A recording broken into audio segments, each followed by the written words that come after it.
आज जर आपण चूप बसलो, आज जर आपण आजची स्थिती आपापल्या क्षेत्रातील जर लोकांना नाही समजून सांगितली, तर लोक अनभिज्ञ राहतील. लोकांना अंदाज येणार नाही. आणि मला वाटतं की हा क्षण जो आहे, आजचा जो दिवस आहे, आजचा जो काळ आहे, तो हिस्टॉरिक आहे, तो ऐतिहासिक आहे. कारण आपण आज जर चुकलो तर त्याचा जो खामियाजा आहे, त्याचा जो परिणाम आहे, त्याची जी भरपाई आहे, आपल्याला खूप दिवस पुढे करावी लागणार आहे. तुम्हाला वाटेल की मी काहीतरी अतिशयोक्तीपूर्ण बोलतो आहे, अवास्तव बोलतो आहे, अतिरंजित बोलतो आहे, परंतु असं काही नाही.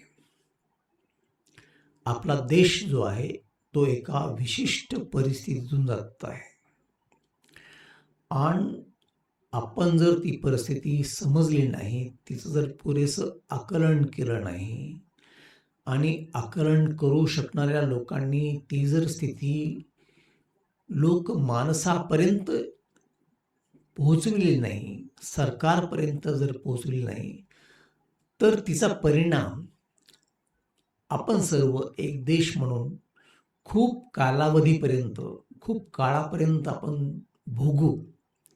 आणि त्यामुळं मला वाटतं की मी हे तुम्हाला सांगितलं पाहिजे.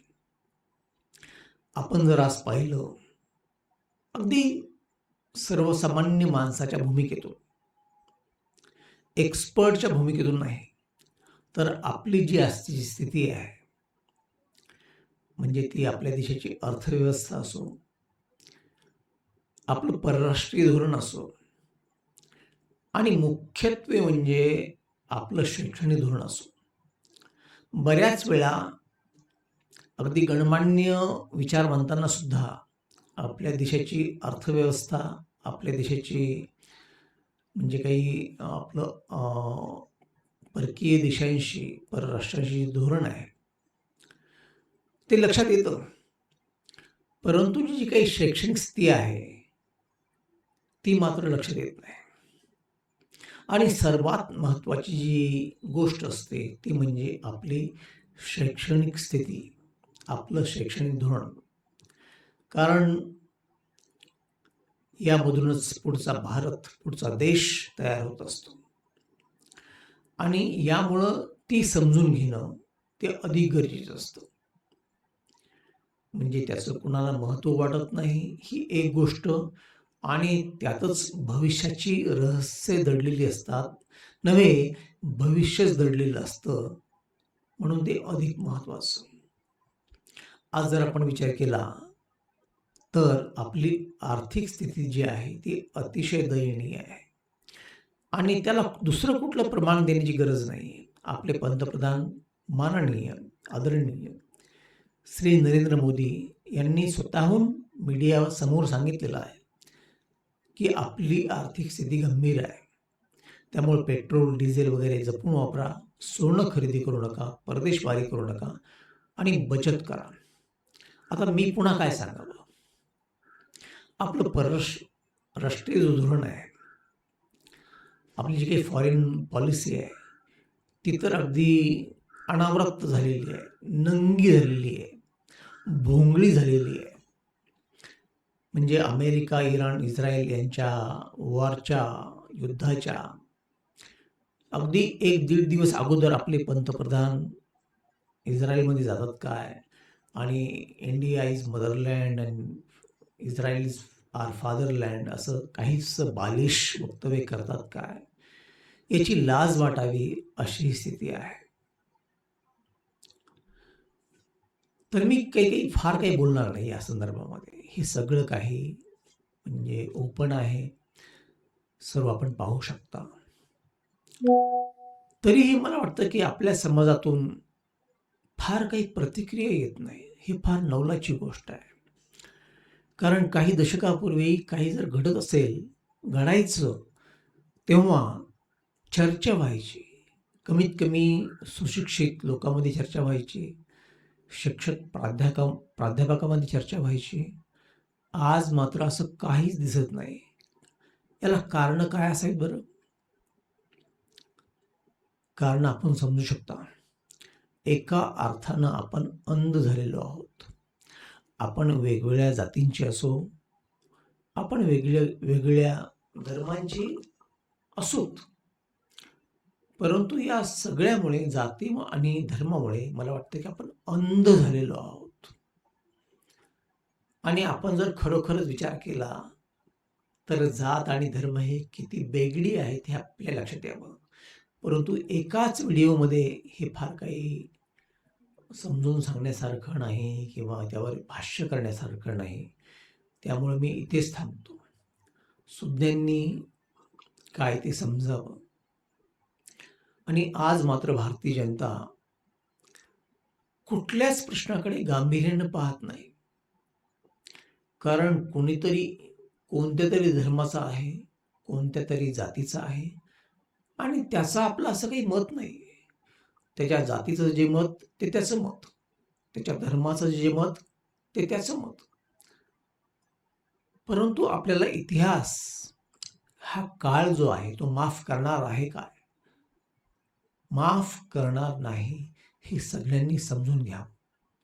मित्रांनो, आज शैक्षणिक परिप्रेक्ष्यामध्ये जे काही चाललेलं आहे ते कुणालाच माहीत नाही, त्याची कुणालाच खबर नाही. मी तर म्हणेल की अगदी 5-6 वर्षापूर्वी जे प्राध्यापक शिक्षक सेवानिवृत्त झालेले आहेत त्यांनाही जर आम्ही सेवेत असलेल्या लोकांनी जर काही समजून सांगण्याचा प्रयत्न केला की आज काय चालू आहे, स्थिती आहे शैक्षणिक परिप्रेक्ष्यामध्ये, तर आम्हाला 2 तास जातील. तर बाकीच्या लोकांची तर काही कल्पनाच नको. आणि जे काही होणार आहे, जो काही समाज बनणार आहे तो आपल्या शैक्षणिक व्यवस्थेतून बनणार आहे. म्हणजे चपराशी असू देत, शिक्षक असू देत, प्राध्यापक असू देत, तलाठी असू देत, मंत्री असू देत, IAS ऑफिसर असू देत, मंत्री असू देत, पंतप्रधान असू देत, तोही या सगळ्या शैक्षणिक अवस्थेतून जात असतो. आणि त्यामुळं जर शैक्षणिक अवस्था जर बिघडली तर पुढे कुठला समाज निर्माण होणार आहे आणि त्याला टॅकल करताना, फेस करताना काय होणार आहे याची आपल्याला कल्पना असावी किंवा असू द्यावी. मित्रांनो, आज शैक्षणिक फील्डमध्ये अतिशय अनागोंदी चाललेली आहे आणि त्याची कोणालाही खबरबात नाही आहे. म्हणजे शैक्षणिक क्षेत्रातील जे काही धुरीण आहेत, तज्ज्ञ आहेत, प्राध्यापक आहेत, शिक्षण तज्ज्ञ आहेत, यांच्या मताला कुठलीही किंमत राहिली नाही. आणि धोरण ठरवतात ते IAS अधिकारी. सर्वसामान्यांना वाटतं की IAS अधिकारी फार ब्रिलियंट असतात, फार बुद्धिमान असतातही. परंतु केवळ ते बुद्धिमान असतात किंवा असू शकतात. त्यांना शैक्षणिक क्षेत्रातलं काय माहिती आहे? त्यांनाही कुठल्याही एखाद्या क्षेत्र विशेषातलं काय माहिती आहे? त्यांना काही माहीत नाही आहे. तर त्यामुळे मला वाटतं की लोकांनी थोडी विचार करण्याची गरज आहे. जर प्राध्यापकांना, शिक्षकांना, शिक्षण धोरणांना, शिक्षण तज्ज्ञांना जर शैक्षणिक धोरणामध्ये जर समाविष्ट करून घेतलं नाही धोरण ठरविताना, तर पुढचा समाज कसा असेल याची कल्पनाच केलेली बरी. मी यासाठी बोलतोय की मी माझ्या कॉन्शियसमधून मी मुक्त होण्याचा प्रयत्न करत आहे. कारण असं वाटू नये मला की मी लोकांना सांगितलं नाही आणि त्यामुळे मी बोलतोय. प्रश्न माझ्या आणि तुमच्यापुरता नाही, प्रश्न देशाचा आहे. हे झालं. मी काही सांगणार नाही खरं म्हणजे की शैक्षणिक क्षेत्रामध्ये काय चाललेलं आहे. आज विद्यापीठामध्ये सुद्धा एखाद्या विषयाला 10 सुद्धा विद्यार्थी नाही आहेत आणि मला वाटतं की हे अतिशय पद्धतशीरपणे चाललेलं आहे. पुढच्या काळामध्ये सरकारला वाटतं की हे अनप्रोडक्टिव्ह असं क्षेत्र आहे, यामधून आपल्याला काही रेव्हेन्यू मिळणार नाही आणि त्यामुळं पुढे जाऊन हे बंद करू आणि खाजगी लोकांच्या हातामध्ये देऊ.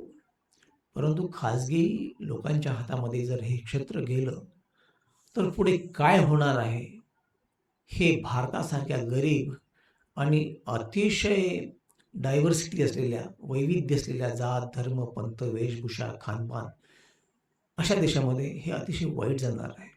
तुम्ही कोणत्याही पक्षाचे असा, त्याच्याशी माझं कर्तव्य नाही. परंतु तुम्ही जर प्रामाणिक, बुद्धिमान आणि थोडासा देशाप्रती विचार करणारे जर नागरिक असाल, तर मी काय म्हणतोय याची गंभीरता, गांभीर्य तुम्हाला जाणवावं. अनेक पक्ष आहेत, निवडणुका लढतात. आज एका पक्षातला आमदार आणि खासदार दुसऱ्या पक्षात जातो. त्यामुळे ते सत्ताकारणी आहेत. त्यांचं काही जाणार नाही. जाणार आहे ते तुमच्या माझ्यासारख्या सर्वसामान्य लोकांचं. आणि त्यामुळं तुम्हाला आम्हाला विचार करण्याची गरज आहे, त्यांना नाही. आपली फॉरेन पॉलिसी असू देत, आपली अर्थनीती असू देत, आपली शैक्षणिक व्यवस्था असू देत, हे सगळं डबघाईला आलेलं आहे. आणि यामुळं आपण पुढे हे समजल्यामुळं काही करू की नाही करू, परंतु आपल्याला समजणं आवश्यक आहे काय चालतं. आणि त्यामुळं मी हे सांगत आहे, हे विचार आपण सर्वसामान्यापर्यंत पोहोचवले पाहिजेत. कारण तुम्ही आणि मी शिक्षक म्हणून, प्राध्यापक म्हणून फार काही करू शकणार नाहीत.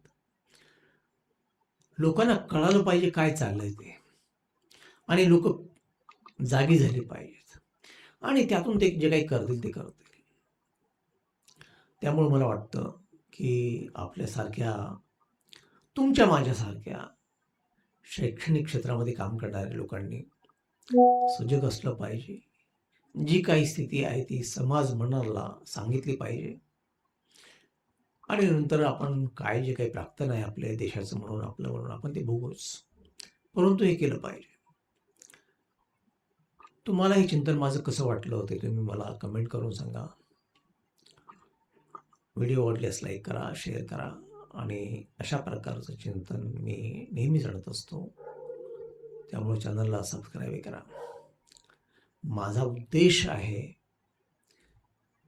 आज जी प्राप्त परिस्थिती आहे ती लोकांपर्यंत घेऊन जाणं, यापेक्षा वेगळं काही नाही. पुन्हा भेटूच. तोपर्यंत नमस्कार.